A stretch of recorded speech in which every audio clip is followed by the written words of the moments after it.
अस्सलाम वालेकुम। उम्मीद है कि आप सब खैरियत से होंगे। आज की इस वीडियो के अंदर मैं आपको समझाऊँगा एसईओ। एसईओ क्या है? SEO stand for search engine optimisation, ठीक है? सर्च इंजन ऑप्टिमाइज़ेशन एक ऐसा प्रोसेस है जिसके ज़रिए आप अपनी वेबसाइट को इस तरह से ऑप्टिमाइज़ करते हैं, उसके अंदर कुछ ऐसी चेंजेस करते हैं, उसका टाइटल, उसकी डिस्क्रिप्शन, उसके अंदर टैग्स वगैरह ऐड करते हैं कि जब भी कोई बंदा जाकर आपकी वेबसाइट के टॉपिक से रिलेटेड गूगल पर जाकर सर्च करे तो आपकी वेबसाइट टॉप पर दिखनी चाहिए, गूगल के फर्स्ट पेज पर दिखनी चाहिए। तो इसको कहते हैं एसईओ, ठीक है। सर्च इंजन कौन से होते हैं? गूगल होता है, याहू होता है, बिंग होता है।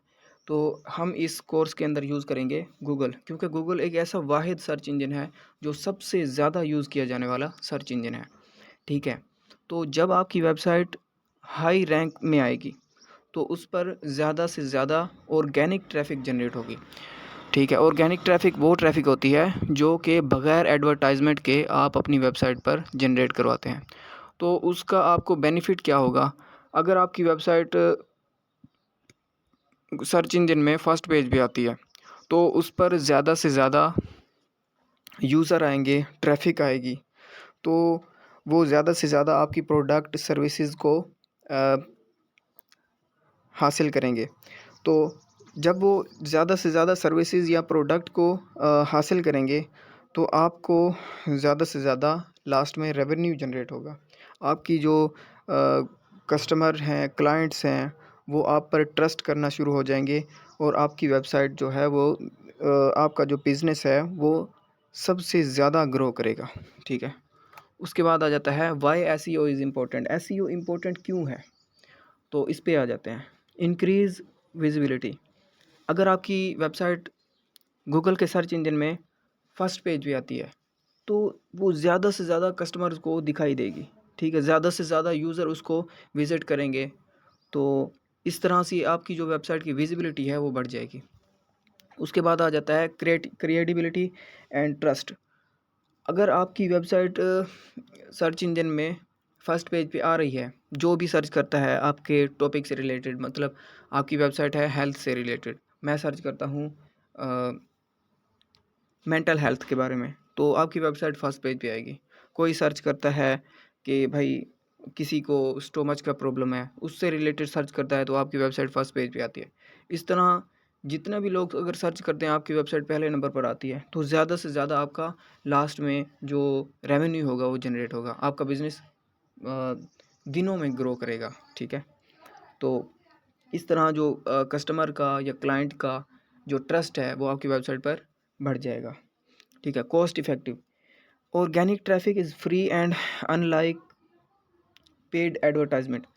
ऑर्गेनिक ट्रैफिक जो होती है वो फ्री होती है, ठीक है। ये थोड़ा सा स्लो प्रोसेस होता है, इसमें थोड़ा सा टाइम लगाना पड़ता है, मेहनत लगानी पड़ती है, लेकिन ये बिल्कुल फ्री प्रोसेस होता है। आप ऑर्गेनिक ट्रैफिक आपकी वेबसाइट पर लेकर आते हैं, ठीक है, बिना किसी पेड एडवर्टाइजमेंट के।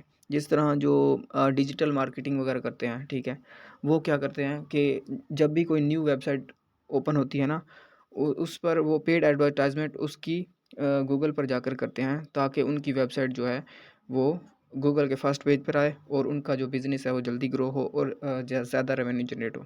लेकिन वो जो पेड एडवर्टाइजमेंट करते हैं उसमें इतना ज़्यादा उनका जो कॉस्ट आती है, पैसे लगते हैं कि वो अफ़ोर्ड करना हर किसी कंपनी के लिए, हर बिज़नेस के लिए बहुत मुश्किल होता है, ठीक है। बड़ी-बड़ी कंपनीज़ तो पेड एडवर्टाइज़मेंट कर सकती हैं, लेकिन जो एक छोटा-सा बिज़नेस है या कोई अच्छी खासी कंपनी है, उनके लिए ये काम करना थोड़ा-सा मुश्किल हो जाता है।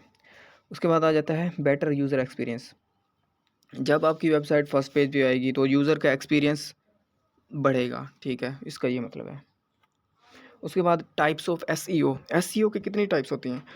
एसईओ की 4 टाइप्स होती हैं। फर्स्ट है ऑन पेज एसईओ, सेकंड है ऑफ पेज एसईओ, थर्ड है टेक्निकल एसईओ, फोर्थ है हमारे पास लोकल एसईओ, ठीक है। ऑन पेज एसईओ क्या होती है? Things you do on your website. ये वो चेंजेस होती हैं, वो टेक्निक्स होती हैं जो आप अपनी वेबसाइट पर यूज़ करते हैं, ताकि आपकी वेबसाइट जो है गूगल में रैंक कर सके, ठीक है। लाइक आप उस अपनी वेबसाइट के अंदर एडमिन पैनल के अंदर जाकर टाइटल चेंज करते हैं, ठीक है। उसके बाद आप उसकी मेटा डिस्क्रिप्शन लिखते हैं जो इम्प्रूव हो आपकी एसईओ, ठीक है। हेडर आप उसका सेट करते हैं, हेडिंग 1 2 3। कीवर्ड ऑप्टिमाइज़ करते हैं ताकि इस कीवर्ड पर आपकी वेबसाइट रैंक करे। उसके बाद इंटरनल लिंकिंग करते हैं ताकि आपके पेजेस जो हैं वो नेविगेट हो सकें। अब ऑन पेज एसईओ का मैं आपको मकसद बताता हूँ, ठीक है। जब भी हम जाकर गूगल पर सर्च करते हैं, ठीक है, गूगल पर जब हम यहाँ पर जाकर सर्च करते हैं, ठीक है, स्पो क्रिकेट, ठीक है। जब हमने क्रिकेट सर्च किया,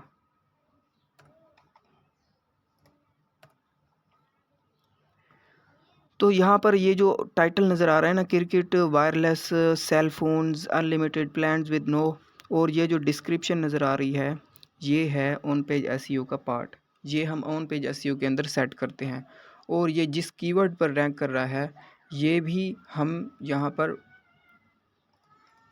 ऑन पेज एसईओ के अंदर सेटिंग करते हैं। तो इसका मतलब ये है कि ऑन पेज एसईओ भी इम्पोर्टेंट है। उसके बाद आ जाता है हमारे पास off page SEO. Off page SEO क्या होती है? ऑफ पेज एसईओ एक ऐसा प्रोसेस होता है जिसके अंदर हम किसी दूसरे की वेबसाइट पर जाकर वहाँ पर अपनी वेबसाइट से रिलेटेड कुछ चेंजेस वगैरह करते हैं, कुछ पोस्ट करते हैं, ठीक है। अपनी वेबसाइट के बैकलिंक्स वगैरह जनरेट करवाते हैं, ठीक है। सोशल मीडिया पर अपनी जो आपकी वेबसाइट से रिलेटेड पोस्ट हैं, वीडियोस हैं, कंटेंट है, वो शेयर करते हैं और नीचे अपनी वेबसाइट का लिंक दे देते हैं ताकि जब भी वो उस पोस्ट पर कोई भी जो यूज़र है वो आए तो रीड करते हुए आपकी वेबसाइट को भी विज़िट कर ले। इस तरह जो ट्रैफ़िक होगी वो ज़्यादा से ज़्यादा जनरेट होगी। अब ये जो ऑफ पेज एसईओ है, ये सबसे ज़्यादा फ़ास्ट प्रोसेस है जिसके ज़रिए आप जल्दी से जल्दी ट्रैफ़िक जनरेट करवा सकते हैं ऑर्गेनिक, जिसमें गेस्ट ब्लॉगिंग भी आ जाती है, ठीक है। आप आर्टिकल वगैरह लिखते हैं बड़ी-बड़ी वेबसाइट पर और उनमें अपनी वेबसाइट का लिंक देते हैं ताकि वहाँ से ट्रैफ़िक आपकी वेबसाइट पर आ सके, ठीक है। इन्फ्लुएंसर को आउटरीच करते हैं ताकि वो आपके साथ आपकी वेबसाइट को प्रमोट करने में हेल्प करे, ठीक है। इस तरह के जो भी काम किए जाते हैं वो ऑफ पेज एसईओ के अंदर किए जाते हैं, ठीक है। ऑफ पेज एसईओ एक ऐसा प्रोसेस है जहाँ पर आप अपनी वेबसाइट की प्रमोशन वगैरह करते हैं, ठीक है। वो प्रमोशन पेड नहीं होती, वो फ्री करते हैं। मतलब जैसा कि मैं फेसबुक पर जाता हूँ, वहाँ पर जाकर एक पोस्ट राइट करता हूँ अपनी जो वेबसाइट है उससे रिलेटेड। मेरी वेबसाइट है हेल्थ से रिलेटेड। मैं फेसबुक पर जाकर एक पेज बनाकर वहाँ पर अपनी जो वेबसाइट है उससे रिलेटेड पोस्ट करता हूँ और वहाँ पर वीडियो शेयर करता हूँ, वहाँ पर इमेज शेयर करता हूँ, वहाँ पर कंटेंट शेयर करता हूँ और वहाँ पर अपनी जो वेबसाइट है उसका लिंक भी दे देता हूँ। तो इस तरह क्या होगा, जो हमारी वेबसाइट है वहाँ पर ट्रैफ़िक आना स्टार्ट हो जाएगी। जब वो उस पोस्ट को पढ़ेंगे तो वो उस लिंक पर क्लिक करेंगे तो आपकी वेबसाइट को विज़िट कर लेंगे। इस तरह आपकी वेबसाइट की ऑर्गेनिक ट्रैफ़िक आना स्टार्ट हो जाएगी। उसके बाद आ जाता है टेक्निकल एसईओ। टेक्निकल एसईओ क्या होता है? Make your website run smoothly. Technical SEO एक ऐसा प्रोसेस है जिसके अंदर आप अपनी वेबसाइट को कैसे स्मूथली रन करवाना है, उसकी स्पीड वगैरह कैसे सेट करनी है, ठीक है। मोबाइल फ्रेंडली उसको कैसे रखना है कि ज़्यादा से ज़्यादा लोग आप मोबाइल पर आपकी वेबसाइट को यूज़ कर सकें, ठीक है। एक्सएमएल साइट मैप आप ऐसा सेट करते हैं कि जो सर्च इंजन है वो आपके तमाम पेजेस को अंडरस्टैंड कर सके, ठीक है। रोबोट टेक्स्ट वगैरह रखते हैं कि कौन से पेज की आपने एक्सेस देनी है, कौन से पेज की नहीं देनी, ठीक है।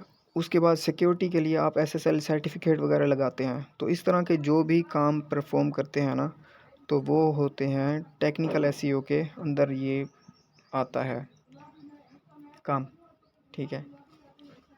उसके बाद आ जाता है local SEO. Local SEO helping people near you find your business. आप अगर एक लोकल बिजनेस के लिए जो है वो आप मैं अपनी वेबसाइट को रैंक करवाना चाहते हैं तो आप लोकल एसईओ यूज़ करेंगे, ठीक है। जैसे कि यहाँ पर एग्जांपल लिखी हुई है किसी इंसान ने बंदे ने खोला है एक सैलून कराची के अंदर, तो वो चाहता है कि जब भी कोई कराची के अंदर सर्च करे हेयर कट नियर मी, ठीक है, तो मेरी वेबसाइट उसको दिखनी चाहिए। तो उसके लिए जो आप एसईओ की टेक्निक्स वगैरह यूज़ करते हैं, ठीक है, तो वो यूज़ करते हैं लोकल एसईओ। जैसे कि आप गूगल मैप पर अपना जो डाटा है वो सेट करते हैं, ठीक है, और आप अपना नेम एड्रेस फ़ोन नंबर उसमें सेट करते हैं, ठीक है, और वहाँ पर कीवर्ड्स वगैरह लगाते हैं, ठीक है, और इस तरह के जो भी काम होते हैं ना, क्रिएटिंग अपडेटिंग गूगल माई बिज़नेस प्रोफाइल्स वगैरह, ये उसके अंदर आते हैं। अभी इसके अंदर इतना ज़्यादा टाइम लगाने की टाइम ज़ाया करने की ज़रूरत नहीं है। अभी आपने सिर्फ इसको गो थ्रू कर लेना है बस।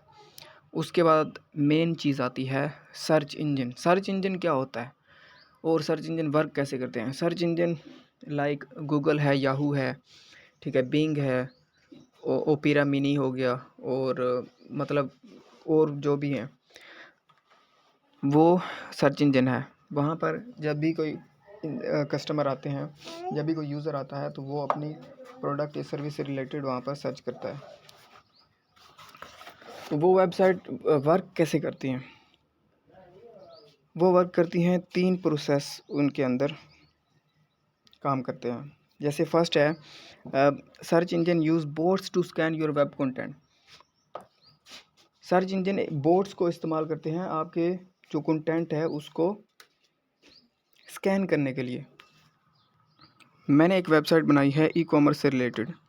जब मैं उसके पेज को जो है अपने गूगल के सर्च इंजन में इंडेक्स करवाऊँगा, ठीक है, सेव करवाऊँगा, उसको मतलब होस्टिंग वगैरह दूँगा, तो गूगल का सर्च इंजन क्या करेगा, जब भी मैं न्यू पेज क्रिएट करूँगा, न्यू पोस्ट वगैरह क्रिएट करूँगा, तो उसका जो क्रोलर होगा वो सबसे पहले आके उसकी इमेज को चेक करेगा, क्या ये मतलब एआई से जनरेट की हुई इमेज तो नहीं है, और जो उसके कंटेंट को पढ़ेगा बोट कि क्या वो एआई जनरेटेड तो नहीं है, उसके अंदर कोई मिस्टेक तो नहीं है, उसके अंदर कोई मतलब कोई भी मसला तो नहीं है। इसकी तो जो वीडियो होगी वो भी उसको चेक करेगा, और उसके अंदर लिंकिंग वगैरह जो भी की होंगी उनके गूगल के अपने रूल्स के मुताबिक उसको आकर स्कैन करेगा टॉप से लेकर बॉटम तक। तो ये काम होता है क्रोलर का, और उसमें से जो मीनिंगफुल कंटेंट होगा उसको वो फाइंड करके अपने पास जो है फाइंड कर लेगा, इतना वो काम कर लेगा, ठीक है। उसके बाद आ जाता है इंडेक्सिंग। इंडेक्सिंग एक ऐसा प्रोसेस होता है जिसके अंदर आपका जो मीनिंगफुल कंटेंट होता है ना, वो गूगल के डेटाबेस के अंदर सेव करवाया जाता है। तो ये सर्च इंजन सेकंड स्टेप यही करता है। सबसे पहले वो आकर क्रोलर के ज़रिए स्कैन करेगा, जो मीनिंगफुल कंटेंट निकलेगा उसको वो अपने इंडेक्सिंग के अंदर स्टोर करवा लेगा, ठीक है। रैंकिंग। अब रैंकिंग एक ऐसा प्रोसेस है, जब कोई यूज़र आकर गूगल पर सर्च करेगा, तो वो वेबसाइट जो सर्च इंजन है वो उसको मीनिंगफुल कंटेंट जो आपका निकला था उसको सेव करवाया हुआ था, उसमें से वो चेक करके उसको रैंकिंग दिलवाएगा, ठीक है, ताकि वो गूगल पर रैंक करे और आपकी वेबसाइट उनको विजिबल हो जाए। तो इस तरह जो सर्च इंजन है ना वो काम करता है। उसके बाद आ जाता है एसईओ टूल्स। एक बार दोबारा मैं इसको रिपीट कर देता हूँ, सर्च इंजन वर्क कैसे करता है। सर्च इंजन के अंदर 3 प्रोसेस होते हैं, एक होता है क्रोलिंग, दूसरा होता है इंडेक्सिंग, तीसरा होता है रैंकिंग। क्रोलिंग के अंदर आपकी वेबसाइट के कंटेंट को स्कैन किया जाता है, उनमें से मीनिंगफुल कंटेंट निकाला जाता है, ठीक है, ये सर्च इंजन खुद ब खुद करता है। उसके बाद इंडेक्सिंग करवाई जाती है, जो मीनिंगफुल कंटेंट निकलता है उसको वो अपने डेटाबेस के अंदर स्टोर करवा लेता है। और लास्ट वाला जो प्रोसेस होता है वो होता है रैंकिंग, कि जब भी कोई क्लाइंट या कस्टमर आएगा वो आपकी वेबसाइट्स के कंटेंट से रिलेटेड जब कोई चीज़ सर्च करेगा तो उसको आपकी वेबसाइट दिखेगी। वो कैसे दिखेगी? वो सर्च इंजन उसको रैंकिंग दिलवाएगा। अगर आपने प्रॉपर एसईओ की होगी, प्रॉपर एसईओ की टेक्निक्स को फॉलो किया होगा, ठीक है, और उसके अंदर और भी बहुत कुछ मतलब सेट किया होगा, अगर आपका डाटा रेलिवेंट होगा, क्वालिटी वाला होगा, तो वो उसको रैंकिंग दिलवाएगा सर्च इंजन।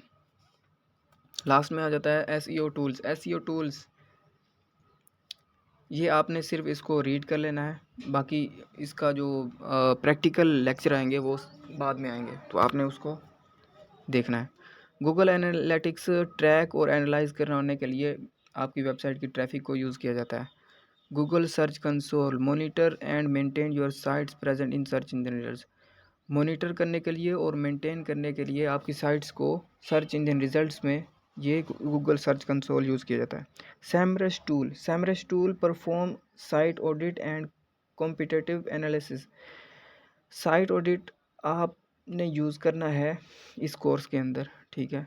और भी टूल्स वगैरह यूज़ करेंगे, लेकिन जो सैमरस टूल है वो बहुत बेहतरीन टूल है किसी भी साइट वगैरह को एडिट करने के लिए, ऑडिट करने के लिए, और उसके कॉम्पिटिटर को जो है वो फाइंड करने के लिए, उसके अंदर कीवर्ड रिसर्च करने के लिए, और भी बहुत काम है। AHREF ये भी एक ऐसा टूल है, SEO का टूल है जो यूज़ किया जाता है बैकलिंक्स वगैरह जनरेट करवाने के लिए, ट्रैक कीवर्ड वगैरह को ट्रैक करने के लिए। योस्ट SEO ये एक वर्डप्रेस का प्लगइन है जो कि यूज़ किया जाता है SEO के लिए। तो उम्मीद है कि आपको वीडियो की समझ आ गई होगी। अगर किसी भी टॉपिक की समझ ना आए तो आपने मुझे बताना है, ठीक है, तो मैं आपको गाइड कर दूँगा।